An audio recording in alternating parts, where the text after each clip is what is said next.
Hello everyone, स्वागत है आपका सिंपल लिविंग चैनल पर। और आज हम शुरू करने वाले हैं जुजुत्सु काइसन के सीजन 2 को। दोस्तों, इस सीजन के शुरू के 5 एपिसोड्स में हमें प्रीमेच्योर डेथ आर्क देखने को मिलेगा। यानी कि इन 5 एपिसोड्स में हमें गोजो का पास्ट दिखाया जाएगा, जब वो भी एक सेकंड ईयर का स्टूडेंट था, एपिसोड नंबर 1 के साथ, जिसका नाम है हिडन इन्वेंट्री। तो दोस्तों, ये कहानी 2006 में शुरू होती है, जब गोजो और गेटो एक ही क्लास में पढ़ते थे। हम गेटो को एक सुनसान गली में जाते हुए देखते हैं जिसमें कर्स्ड स्पिरिट का साया है, और गर्मी के मौसम में इनकी तादाद कुछ ज्यादा ही बढ़ गई थी। गेटो को गली के अंदर एक कर्स मिलता है जो कि एक इंसान को खा रहा था। गेटो तुरंत ही अपनी टेक्निक से उस कर्स को एग्जॉस्ट करके उसे निगल जाता है। दोस्तों, गेटो की कर्स टेक्निक का नाम है कास्ट स्प्रेड मैनिपुलेशन। इस पावर से गेटो किसी भी कर्स को एक बॉल बनाकर उसे अब्सॉर्ब कर लेता है, और फिर गेटो जब चाहे तब उस स्पिरिट को अपने अंदर से बाहर निकालकर अपने हिसाब से उन्हें कंट्रोल कर सकता है, जो कि एक काफी ज्यादा पावरफुल टेक्निक है।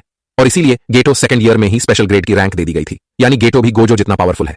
खैर, उस कर्स को निकलने के बाद गेटो कहता है कि सिर्फ मैं ही जानता हूं कि इसका स्वाद कितना ज्यादा घिनौना है, और वो किसी एक दिन की बात भी करता है जिसके बारे में हम आगे जानेंगे। इसके बाद हम देखते हैं ग्रेड 1 सॉर्सरर मेई मेई और ग्रेड 2 सॉर्सरर लॉरी, जिन्हें हमने पिछले सीजन में भी देखा था।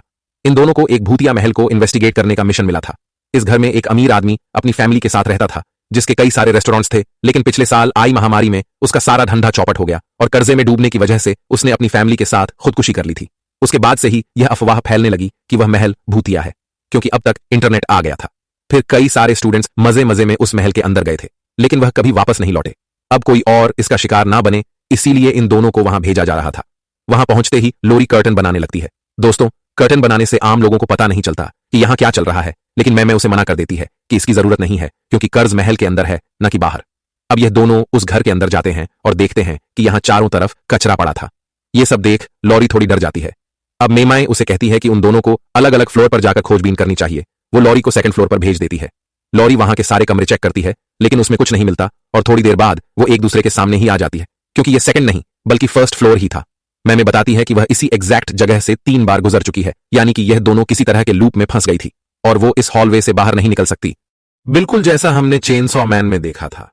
खैर, लॉरी पूछती है कि क्या यह कोई इनेट डोमेन है, जिस पर मैं बताती है कि इन नेट डोमेन में आसपास की जगह भी बदल जाती है, यानी कि यह सिर्फ एक बैरियर है जो कि अंदर आने वाले लोगों को फंसा लेता है, और इसी तरह पहले आए लोग यहां फंस गए होंगे और कर्स उन्हें मार दिया होगा। लेकिन इसका मतलब यह भी है कि कर्स बहुत कमजोर है, तो उन्हें बस इस बैरियर से निकलकर उस कर्स को मारना है। मैं लोरी से पूछती है कि उन्हें क्या करना चाहिए। अब लोरी बताती है कि पहले उसे लगा था कि यह लूप एक सर्कल के जैसा है, लेकिन ऐसा नहीं है, बल्कि यह एक सीधी लाइन की तरह है, जो कि ट्रेन के डिब्बों की तरह एक दूसरे से जुड़ता जाता है। तो लॉरी के हिसाब से अगर ये लोग बहुत तेजी से एक एक दिशा में भागे तो डिब्बों को जुड़ने का टाइम नहीं मिलेगा और ये लोग बैरियर को तोड़कर बाहर निकल जाएंगे। लैरी के इस आइडिया को माई 100 में से 90 नंबर देती है, क्योंकि एक साथ भागने की जगह इन दोनों को अलग अलग डायरेक्शन में भागना चाहिए, जिससे बैरियर और जल्दी टूट जाएगा। अब ये दोनों ऐसा ही करती हैं, और लॉरी को लगता है कि वो लोग कामयाब हो रही है, लेकिन फिर बैरियर के साथ साथ ये पूरा मेंशन भी टूट कर गिरने लगता है और लॉरी किसी तरह उससे बाहर कूद जाती है। बाहर वो अपने जूनियर गोजो को देखती है, जो कि उसे बचाने आया था। दोस्तों, असल में इन दोनों को बैरियर के अंदर टाइम का पता नहीं लग रहा था, और यह 2 दिन से वहां फंसी हुई थी, इसलिए गोजो और गेटो को इन्हें बचाने यहां भेजा गया है। गोजो लोरी का मजाक उड़ाते हुए कहता है कि रोना बंद करो, अब मैं आ गया हूं। जो सुनकर लोरी गुस्सा हो जाती है, और तभी इस महल का कर्स इसके पीछे प्रकट होता है, जिसके लिए गेटो एक बड़ा सा कर्स बाहर निकालता है, जो कि उस कर्स को अपने मुंह में भर लेता है, ताकि बाद में गेटो उसे भी अब्सॉर्ब कर सके। फिर गेटो भी लॉरी का मजाक उड़ाते हुए कहता है कि गोजो कमजोरों का मजाक मत उड़ाओ, जिससे लॉरी और ज्यादा गुस्सा हो जाती है। लेकिन यहां एक तीसरी स्टूडेंट भी आई हुई थी, जिसे देख लॉरी खुश हो जाती है। ये स्टूडेंट शोको है, और इसे भी हमने सीजन 1 में देखा था। लोरी शोको से कहती है कि तुम इन दोनों की तरह बदतमीज मत बन जाना। मैमे को रियलाइज होता है कि वो दोनों 2 दिन से अंदर थीं, तो वो इसकी एक्स्ट्रा फीस चार्ज कर सकती हैं। फिर वो गोजो से पूछती हैं कि उन लोगों ने कर्टन को बना दिया था ना, जो सुनकर गोजो, गेटो और शोको चुप ही रह जाते हैं, क्योंकि वो तीनों ही कर्टन लगाना भूल गए थे। इसके बाद सभी लोग जुजुत्सु हाई में लौट आते हैं, जहां पर इन्हें अपने टीचर यागा से डांट पड़ती है, जो कि आगे चलकर इस स्कूल के प्रिंसिपल बनते हैं। खैर, उन्हें पता चलता है कि वह गोजो था जो कर्टन लगाना भूल गया था, जिसके लिए उसे सजा मिलती है। अब ये तीनों स्पोर्ट्स रूम में जाकर बास्केटबॉल खेलने लगते हैं। गोजो पूछता है कि हमें कर्टन लगाने की जरूरत ही क्या है, जबकि आम लोग ना तो कर्स को देख सकते हैं और ना ही कर्स्ड टेक्निक्स को। गोजो यह भी कहता है कि कमजोर लोगों को बचाना काफी थकाने वाला काम है, जिस पर गेटो बोलता है कि जुजुत्सु सॉर्सरर का काम ही यही है कि वो आम लोगों की रक्षा करें। गोजो गेटो के आदर्शों का मजाक उड़ाता है, जिससे दोनों में टेंशन बढ़ने लगती है, और यह देख शोको यहां से निकल जाती है। अब गेटो गोजो से लड़ने के लिए एक कर्स को बाहर निकालता है और उससे कहता है कि चलो ये मामला बाहर चलकर निपटाते हैं। लेकिन तभी टीचर यागा यहां आ जाता है, जिसे देखिए दोनों दिखावा करते हैं कि वो तो बस कसरत कर रहे थे। यागा बताता है कि वो इन दोनों को एक नए मिशन पर भेज रहा है। दोस्तों, स्कूल में 1000 साल का सॉर्सरर है जिसका नाम है master Tengen. Tengen curse technique के कारण वह अमर है, लेकिन उसका शरीर फिर भी बूढ़ा होता रहता है और हर 500 साल के बाद उन्हें अपने शरीर को बदलकर टेक्निक को रिफ्रेश करना पड़ता है। अगर वो ऐसा नहीं करते तो उनकी टेक्निक उनके बूढ़े शरीर को चेंज करने लगती है, जिससे वो खुद का कंट्रोल खोकर इंसानियत के लिए खतरा भी बन सकते हैं।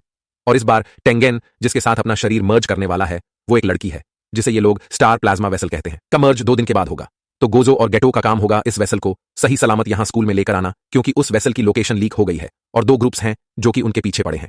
पहला ग्रुप है क्यू, जिसमें कुछ कर्ज यूजर्स हैं जो चाहते हैं कि टेंगन इंसानियत के लिए दुश्मन बन जाए, और दूसरा ग्रुप है टाइम वेसल एसोसिएशन, जो कि टेंगन की गॉड की तरह पूजा करते हैं, लेकिन वो नहीं चाहते कि टेंगन किसी से मर्ज करें क्योंकि इससे उनकी पवित्रता खराब हो जाएगी। और हाँ, इस ग्रुप में कोई भी कर्ज यूजर नहीं है। खैर, इसके बाद गोजो और गेटो उस होटल के पास जाते हैं जहां उस वेसल को रखा गया था। गाटो अकेले ही अंदर जाता है और गोजो बाहर ही निगरानी रखता है। दोनों फोन पर बात कर रहे थे, जिसमें गोजो घमंड दिखाते हुए बोलता है कि हमें क्या दिक्कत हो सकती है, आखिरकार हम दोनों सबसे पावरफुल हैं। जो सनकर गेटो उसे समझाता है कि इतना ओवर कॉन्फिडेंट होना अच्छी बात नहीं है और उसे अपने सीनियर से भी थोड़ा सभ्य तरीके से पेश आना चाहिए, क्योंकि कुछ दिनों में उनकी मुलाकात मास्टर टेंगन से भी हो सकती है। इसके बाद यह तो उस कमरे की डोरबेल बजाता है और अंदर से एक लड़की जवाब देती है कि वो आ रही है, लेकिन तभी वहां एक बड़ा धमाका हो जाता है। गेटो एक कर्स्ड स्पिरिट को कवच की तरह यूज कर खुद को बचा लेता है और देखता है कि वह लड़की बिल्डिंग से नीचे गिर रही थी। इसके बाद गेटो एक उड़ने वाले स्पिरिट को बाहर निकालता है और उस लड़की को हवा में ही पकड़ लेता है। यह धमाका क्यू ग्रॉप के सोल्जर कोकुन ने करवाया था, पर वह देखता है कि उस लड़की को गेटो ने बचा लिया है। इधर गोजो पर भी एक सोल्जर ढेर सारे चाकू फेंकता है, लेकिन जैसा कि हम जानते हैं कि गोजो के आसपास एक इन्फिनिटी शील्ड है जिससे गोजो को कुछ भी नहीं होता। सोल्जर गोजो को पहचान लेता है क्योंकि उसने गोजो के नाम के काफी चर्चे सुने थे और वो को लड़ने के लिए चैलेंज करता है। गोजो इसके लिए मान जाता है, लेकिन एक शर्त पर वो इस सोल्जर को तब तक नहीं मारेगा जब तक वो उससे रहम की भीख ना मांग ले। पास ही की एक बिल्डिंग में हम 2 लोगों को बात करते हुए देखते हैं। इनमें एक आदमी कॉन्ग बताता है कि उनके ग्रुप टाइम वेसल एसोसिएशन में कोई कर्स यूजर नहीं है जो जासूसों से लड़ सके, लेकिन उनके ग्रुप के पास पैसा बहुत सारा है, इसीलिए उन्होंने एक कॉन्ट्रैक्ट किलर को हायर किया था। उस लड़की को मारने के लिए कॉन्ग किलर को जेनिन नाम से बुलाता है। यह किलर कहता है कि अब उसका नाम जानी नहीं है बल्कि फुशिगुरो है और वो उनका यह काम जरूर कर देगा, और यह एपिसोड यहीं पर खत्म हो जाता है। दोस्तों, जीनिन और खुशीगिरोह नाम सुनकर तो आप समझ ही गए होंगे कि ये आदमी आखिर कौन है, लेकिन इस स्पॉइलर के खातिर मैं अभी चुप ही रहूंगा। बाकी आप कमेंट करके बताइए कि आपको सीजन 2 का यह पहला एपिसोड कैसा लगा, और अगर आप चाहते हैं कि मैं आने वाले एपिसोड्स भी एक्सप्लेन करूं तो कमेंट बॉक्स में यस जरूर टाइप कीजिए। बाकी वीडियो अच्छा लगा है तो लाइक और शेयर कीजिए, और अगर आप हमारे चैनल पर नए हैं तो हमारे चैनल सिंपल लिविंग सब्सक्राइब करके बेल आइकॉन जरूर दबाइए ताकि आपसे हमारा कोई भी वीडियो मिस ना हो। बाकी मैं मिलता हूं आपसे बहुत ही जल्द एक नए वीडियो के साथ। शुक्रिया।